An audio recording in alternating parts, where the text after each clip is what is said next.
Claire didn't leave. She told herself she would. She even stuffed her suitcase half full, carried it down to the car, stood with the keys in her hand. But the moment her eyes drifted toward the tree line, she froze. The woods were silent in the daylight, just ordinary pines and oaks clawing up toward the gray sky, but she could feel them pressing against her chest all the same. A steady thrum, low and patient, as if the hollow itself were breathing with her, beneath her, through her. She dropped the suitcase back into the trunk and slammed it shut. When she turned, Martha was standing at the end of the driveway. The neighbor's sudden presence made Claire jolt. Martha's posture was stiff, her lined face unreadable. "You didn't sleep." It wasn't a question. "No," Claire admitted, swallowing hard. "Martha, what's going on here? I've heard screaming. I've seen things." Martha's gaze darted toward the woods, then back. For the first time, the woman's kindly mask slipped. "I told you to stay away." "I can't. There's someone out there, a woman. She looked wrong, like her face was—" Claire stopped when she saw Martha's expression twist with something like pity, but not surprise. "You saw her," Martha said flatly. "Then it's already too late." Claire's stomach dropped. "What are you talking about?" Martha shook her head. "You don't listen. None of you ever do. The hollow takes what it's owed. Always has." "I don't owe it anything," Claire snapped, louder than she meant to, but Martha's silence carried more weight than argument. She only turned and walked away, her boots crunching over gravel until she disappeared down the road. Claire stood frozen, heart pounding. The rest of the day she tried to distract herself, organizing boxes, cleaning cupboards, opening and shutting. Drawers just for the noise of it. But her mind replayed Martha's words again and again. Already too late. By nightfall, the silence was unbearable. She sat in the living room, every lamp switched on, the television humming white static because no channel would come in. The quiet pressed closer and closer until her ears rang. She found herself whispering just to prove her voice still existed, and then, through the static, came the weeping.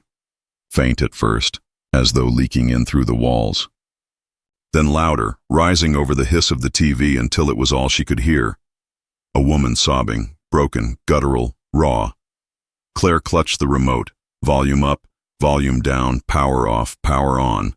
None of it stopped the sound. She stumbled to the window, staring into the dark beyond the porch. The woods stared back. The crying was louder now, almost directly beneath her. Her flashlight shook in her hand as she stepped outside. Cold wrapped around her, wet and metallic, clinging to her lungs. She shone the beam across the yard. Nothing. But the crying didn't fade. It shifted, moving toward the woods. "No," she whispered.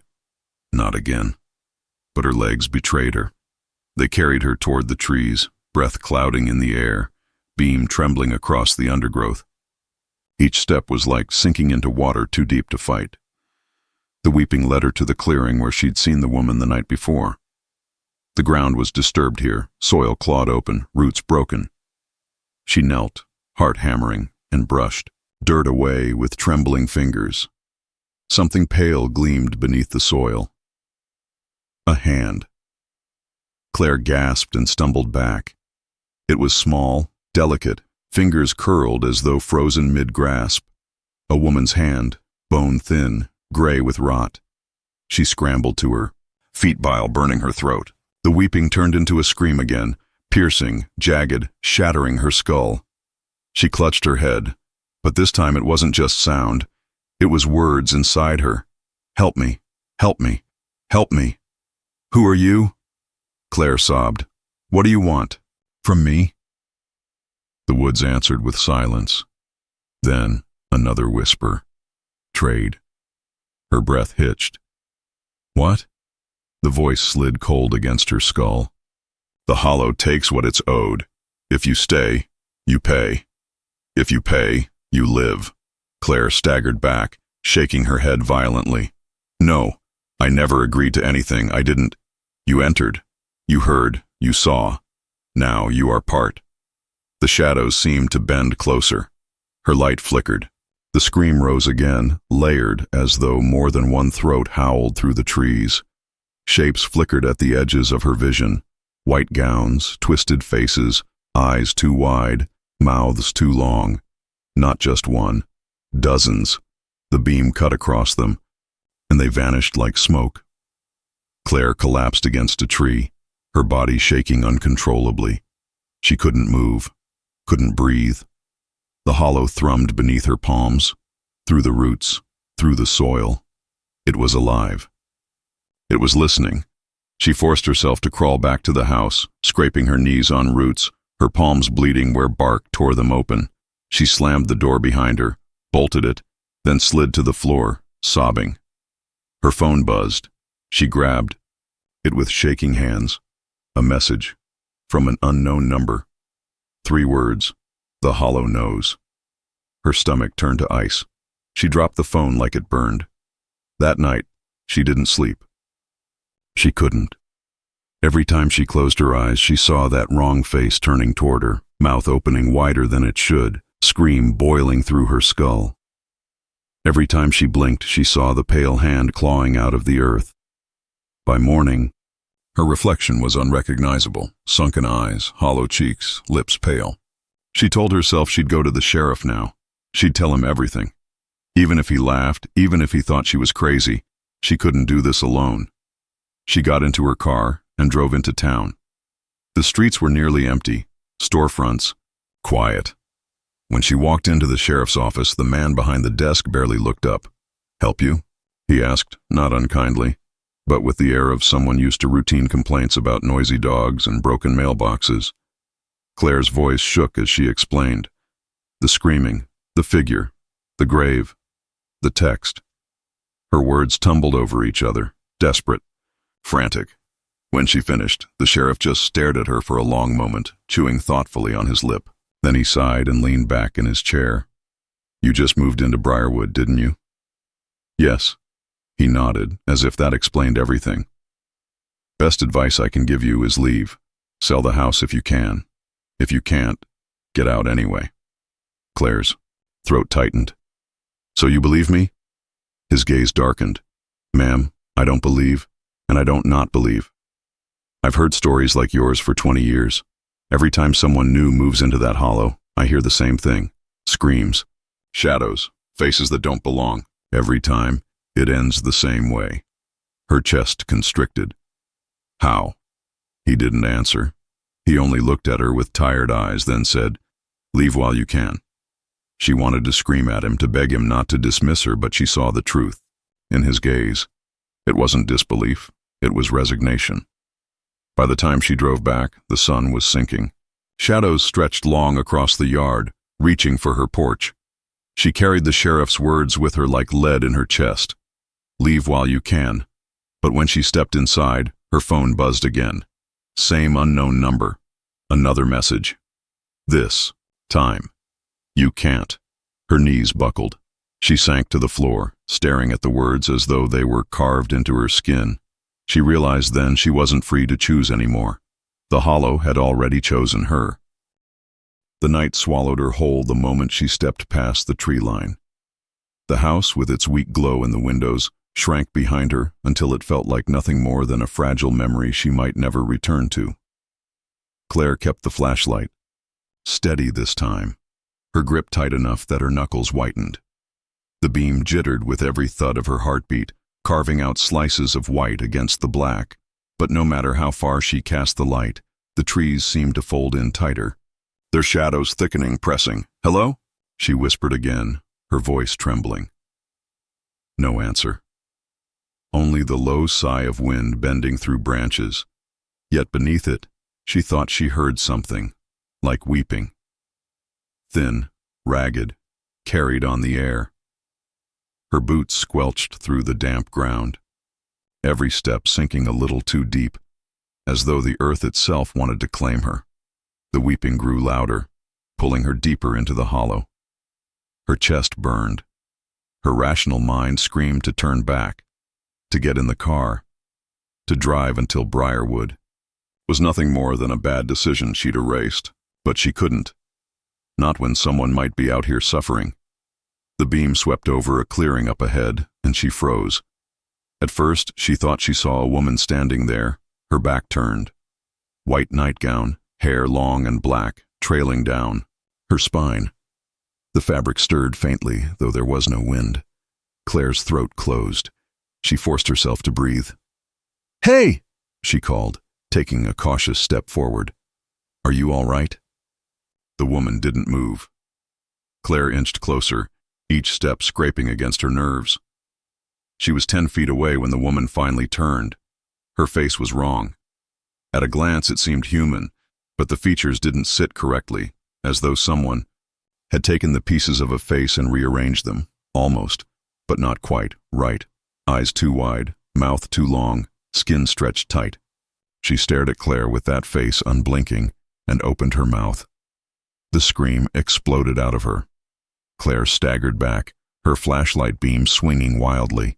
The sound ripped through her skull, vibrating in her bones, making her vision blur. She clamped her hands over her ears, but it didn't stop. It was inside her head again, tearing into her thoughts, shredding them. She screamed too, though she couldn't hear her own voice over the noise. Then, as abruptly as it had begun, the sound cut off. The woman, or the thing wearing her shape, was gone. Claire collapsed to her knees, gasping for air. Her ears rang, her body trembling. The woods loomed silent once more, as if nothing had happened. But she could still taste blood in her mouth from how hard she'd bitten her tongue. She forced herself up, stumbling, using the flashlight as a crutch. She turned, back toward where she thought the house was, but the trees all looked the same. Every path was a mirror of the last. She spun in circles, panic rising, until she caught sight of something that made her stop cold. The shoe, the same one she'd found last night, but she knew she hadn't come this way. Her stomach dropped. She backed away, the beam catching on. Roots and fallen branches. Something cracked in the distance, heavy like a footfall. Then another. And another. Slow. Deliberate. She lifted the light, hands shaking so hard the beam flickered across the trunks. She saw nothing, but the footsteps didn't stop. They came closer. "Who's there?" she demanded, her voice breaking. "I know. Someone's out here." No answer. Just the sound, patient, closing in. She ran. Branches tore at her arms, roots snatched at her ankles. The flashlight beam jittered wildly, catching fragments of pale faces in the dark. Were they faces, or only bark shaped cruelly? She couldn't tell. She didn't want to know. Her lungs screamed. Her legs burned. But she kept running until the trees thinned, and she stumbled out onto the edge of her yard. Relief nearly toppled her. The house stood there, waiting. The porch, light still burning like a lighthouse on a black sea. She sprinted the last stretch, bursting through the door, slamming it shut, bolting it twice. She collapsed against it, sobbing, the flashlight dropping from her hand with a hollow clatter. The house was still, too still. She dragged herself to the kitchen, fumbling for water, forcing it down her raw throat. Her hands wouldn't stop shaking. Her reflection in the window looked pale, almost translucent. Then, in the glass, she saw movement, not behind her, in the reflection. The distorted woman's face leaned into view over her shoulder, those wide eyes unblinking. Claire whirled around. Water glass shattering on the floor. No one there, just her kitchen, empty. Her chest rose and fell in jagged heaves. She grabbed her phone, dialing the sheriff this time. But the call didn't go through. No signal. She tried again, pacing the kitchen, holding the phone toward the window, near the door, even stepping onto the porch. Nothing. Dead air. The woods watched her. She felt it, the weight of unseen eyes pressing down. By the time she shut the door again, she knew sleep was impossible. She curled on the couch, blanket, wrapped tight, eyes fixed on the darkened hallway. Every creak of the old house sounded like a footstep. Every sigh of wind through the eaves sounded like a whisper. When dawn finally bled through the curtains, she felt like she hadn't blinked once. She told herself she'd leave Briarwood, pack her bags, get in the car, drive until the Hollow was nothing but a bad memory. But when she stood in her bedroom, suitcase half open, her gaze caught the window. The woods loomed beyond, quiet now, patient. And in that quiet, she swore she heard it, soft, distant, weeping. She froze, suitcase forgotten. Something inside her, deeper than fear, deeper than reason, whispered that she couldn't leave. Not yet. The hollow wouldn't let her, and she believed it. The scream was not supposed to exist in a place as quiet as Briarwood Hollow. That's what made it so much worse. The hollow was the kind of rural pocket where the nights were so still you could hear the ticking of your own heart if you listened long enough. A place where the sound of an owl's wings brushing through the trees could make you sit upright in bed. Claire Danner had chosen this place for that silence. She needed it, craved it, after months of living in a city that howled, with sirens and car horns and neighbors screaming through paper-thin walls. Silence meant healing. Silence meant she could breathe again. But the scream that ripped through the black air of her third night in Briarwood shattered that illusion like glass. At first she thought she was dreaming. The sound threaded itself into the half-formed images of her restless sleep, twisting her dream into something sour. But her eyes shot open and she lay stiff in her bed, the sound echoing against her bones. It wasn't a dream. It was real, and it was close. Claire sat upright, her pulse hammering against her ribs. The house was black except for the faint glow of the moon seeping in through the curtains. She strained her ears. The hollow seemed to hold its breath, as though the trees themselves waited to see if she would move. Then, again, another scream. Not quite human in the way it split into a jagged pitch, but too human in the rawness of its fear. Her throat dried. Every instinct screamed for her to burrow beneath the covers, lock the door, pretend she hadn't heard anything at all. But her legs had already swung over the side of the bed before her mind caught up. She padded barefoot to the window, her breath fogging the cold glass as she peered out. The woods loomed like a wall at the edge of the yard, bare winter trees rising like skeletal arms. For a moment, nothing. Then something flickered in the beam of moonlight. A pale figure darting between trunks, too fast, movements jerky, like someone being pulled forward by invisible strings. And behind it, something else, larger, darker. She couldn't see its form, not exactly, but the absence of light where it moved was enough to make her stomach seize. The scream came again, closer now, slicing the night open. Claire stumbled, back from the window, her chest tight. She grabbed her phone from the nightstand, her thumb hovering over 911. But she stopped. What would she say? That she'd just moved to Briarwood and thought she heard a woman screaming in the woods. That she saw something chasing her but couldn't describe it? She imagined the dispatcher's tired sigh, the local sheriff showing up only to decide she was a jittery newcomer with an overactive imagination. Her gaze dropped to the small flashlight she'd left on the kitchen counter when she unpacked. Her jaw clenched. She hated herself for it, hated the compulsion rising in her chest, but she couldn't ignore that voice. She couldn't leave someone out there alone. Moments later, she was stepping onto the porch, the boards cold beneath her. Bare feet. She shoved them into boots she hadn't even laced.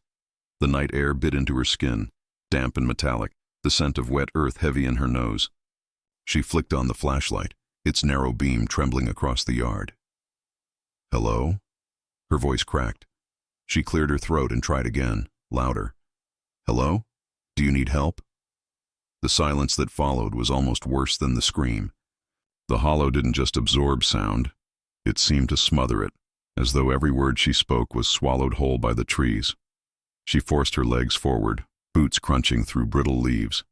The woods closed in quickly, branches tangling above like skeletal fingers interlocking.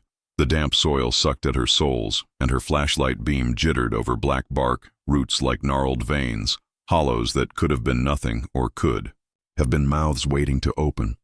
She kept walking, whispering hello into the night. She didn't know if she wanted an answer. Then the beam of her light caught something at the base of a tree, a shoe. Her breath caught in her throat. It was small, too small, maybe a woman's size or a child's. Mud clung to the sides, the laces frayed and broken. The earth around it was disturbed, clawed up as though someone had stumbled and fallen, maybe dragged. Her knees nearly buckled. She lowered the light, heart battering her ribs like it wanted out. She wanted to scream herself, but before she could, something brushed against her ear. Leave. The word was so faint she thought she had imagined it, but the hairs on her neck stood rigid. She spun, her flashlight beam slicing through the dark. Nothing, just trees, layered shadows. But the voice hadn't been out here in the air. It had been inside her head, like a thought that wasn't hers. Her throat closed. She stumbled backward, nearly tripping over a root, the flashlight beam jerking wildly. She couldn't breathe, couldn't think. The only thought left was, get out. Get out. She didn't remember running, but suddenly she was back at her porch, her hands fumbling with the door handle. She slammed it shut behind her, bolting it with shaking fingers. She pressed her back against the wood, chest heaving. The flashlight clattered to the floor, rolling across the boards until it clicked off, leaving her in suffocating darkness. And then the scream came again. This time it wasn't outside. It was inside the house. Claire clamped a hand over her mouth to keep from shrieking. She stood frozen, every nerve in her body alight. The scream tore through the hallway, bouncing against the walls, moving as if something was running from room to room. She spun toward the stairs, heart threatening to tear itself apart. "Who's there?" she croaked, voice ragged. "Who's in my house?" No answer. Only the echo of the scream again. Sharper, closer. She forced herself forward, stumbling through the hall, throwing doors open one by one. The bathroom, empty. Guest bedroom, empty. Closet, empty. Each time the scream shifted, darting just out of reach, taunting her. Hours passed like that. She wasn't sure how many. She ran until her lungs burned, her throat raw from calling out, her hands trembling as they fumbled with doorknobs. She never saw anyone, never found the source. But the sound never stopped. And then, as the first gray smear of dawn seeped through the curtains, silence returned. Not the comforting silence she'd moved here for, but something heavier. Watching, waiting. Claire collapsed at the kitchen table, clutching a mug of coffee she could barely bring to her lips. Her eyes were bloodshot, her skin clammy. She kept staring at the door as though it might burst open at any second.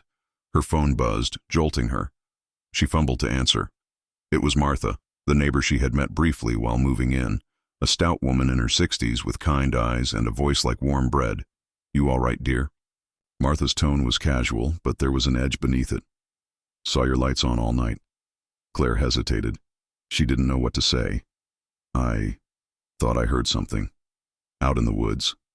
Silence. Then Martha's voice, low and firm. "You stay away from those woods at night. Nothing good in them. Nothing at all." Before Claire could ask more, the line went dead. The words burrowed into her skull, replaying over and over. Nothing good in them. By afternoon, Claire was in the town's tiny library, her hands trembling as she thumbed through the dusty local history section. If she didn't find some kind of answer, she knew she'd unravel completely. It didn't take long. The first newspaper clipping was dated 1892. A family of 6 vanished from their farm in Briarwood Hollow. No bodies ever recovered. A journal entry from a search party member described hearing screams that did not belong to any living creature. Over the decades, there were others. Hunters, travelers, locals. Always the same. Screams in the night. Always gone by morning. Claire's skin crawled as she flipped through the brittle pages. One article, yellowed and frayed at the edges, made her breath stop. The headline read, "The Hollow takes what it is owed." The rest of the article was torn away, only fragments left, mentions of debts unpaid, something about a covenant. Her head pounded. She snapped the folder shut, unable to read more. That night, Claire sat by her window, the woods yawning before her. Every rational part of her screamed not to go back, to call the sheriff, to pack her bags and leave Briarwood altogether. But she couldn't, because when the scream came again, ripping through the hollow with bone-splintering desperation, she was already on her feet, and already walking toward the trees. The next night came too fast. Claire sat in the living room with every lamp blazing, candles lit, even the oven light glowing. Yet it didn't matter. Darkness pressed against the windows like a living thing, heavier than glass could hold back. Her phone lay on the table, face down, but she didn't need to look at it to know it would buzz again soon. The hollow was patient, but not forgiving. Her thoughts looped like a broken record. Leave while you can. The sheriff's warning rattled in her head, colliding with Martha's flat words. Already too late. Both couldn't be true. Could they?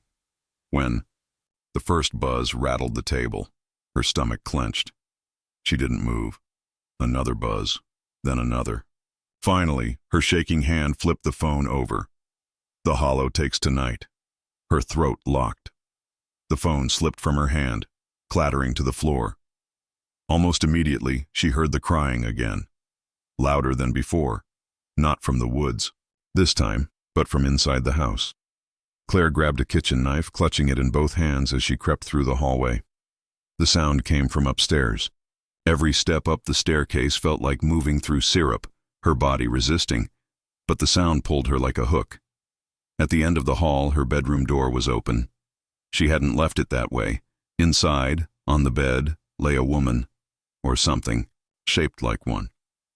Her body was thin, fragile as if she'd been starved for decades. A long white dress clung to her like wet paper. Her face was buried in her hands as she sobbed. Claire's voice cracked. "Who are you?" The woman's hands lowered. Her face, if it could be called that, was stretched and broken. Eyes too wide, lips split back to her jaw, features warping as if pulled by invisible hooks. And when her mouth opened, the scream ripped through the room, shaking the glass, burning through Claire's skull. She collapsed, clutching her head. Her knife clattered across the floor. The voice slid in again, inside her mind, colder than ice. The hollow takes what it's owed. Claire forced herself up, screaming, "I never owed you anything." The woman tilted her broken head. "You entered. You stayed. Now you trade." The bedroom warped. Shadows crawled up the walls, swallowing the light, stretching into long black fingers. The floor beneath Claire trembled as though roots coiled beneath the boards.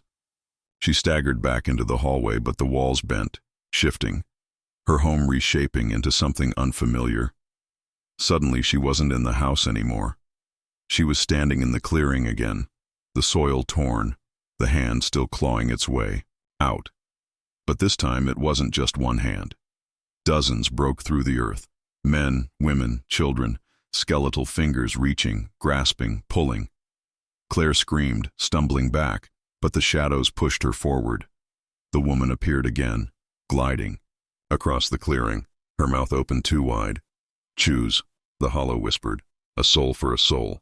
Give, and you live. Refuse, and you join us." Claire's stomach twisted. "No, no, I won't kill anyone. I won't." The ground shuddered violently. The trees bent inward like ribs closing around her. The voices rose in unison. Hundreds of screams, sobs, whispers all clawing at her mind. Her phone buzzed in her pocket. Hands shaking, she pulled it out. A new message. Trade or be taken. Her breath came in shallow gasps. Images flooded her mind, forced into her skull. Martha standing at the edge of her driveway, her face pale. The sheriff, tired eyes heavy with knowledge. Strangers in town, all of them potential sacrifices. She dropped the phone. "No, you can't make me." The hollow answered with silence. Then, from the trees, figures began to emerge. Not spirits, not illusions. People. Real, flesh and blood townsfolk. Faces she'd seen in the grocery store, on the street. They walked toward her in dazed silence, eyes glassy, movements slow, like puppets pulled by invisible strings. Her chest seized. "No. Please no." The distorted woman's scream split the night again, and Claire fell to her knees. Shadows surged around her, pressing her hands into the soil. She looked down and saw the pale, skeletal faces beneath the dirt, mouths gaping. "Open, begging, choose," the voice pressed, "or join them." Tears blurred her vision. She couldn't breathe. Her heart felt like it would tear through her chest. And then, through the cacophony, her mother's voice flickered in her memory. Soft, gentle. The hollow doesn't forgive, Claire. It remembers. It takes. It always takes. Her mother had known. Claire's scream tore from her throat, raw and desperate. Take me then. Leave them. Take me. For a moment, everything froze. The figure stopped moving. The soil stilled. The voice went silent. Then, slowly, the woman's twisted head tilted again. Offered freely. Yes, Claire sobbed. Yes, just me, just me. The woman's grin stretched impossibly wide. Accepted. The ground split open beneath Claire. She was dragged down, roots wrapping her arms, her legs, her throat. She clawed at the air, but the soil swallowed her, pulling her into the earth. The last thing she saw before darkness consumed her was the woman's shattered face leaning close, whispering, "Welcome home." The next morning, Martha stood at the edge of the driveway, staring at the silent house. The lights inside were off. The car sat where it had been, keys still in the ignition. She sighed, clutching her coat tighter. She'd warned her. They always thought they could fight it. The sheriff pulled up in his cruiser, stepping out with weary eyes. "She's gone?" Martha nodded. He glanced toward the woods, expression heavy. "Another one claimed?" Martha looked back at him, voice low. The hollow takes what it's owed. Together, they stood in silence, listening to the faintest sound carried on the wind, a woman's scream.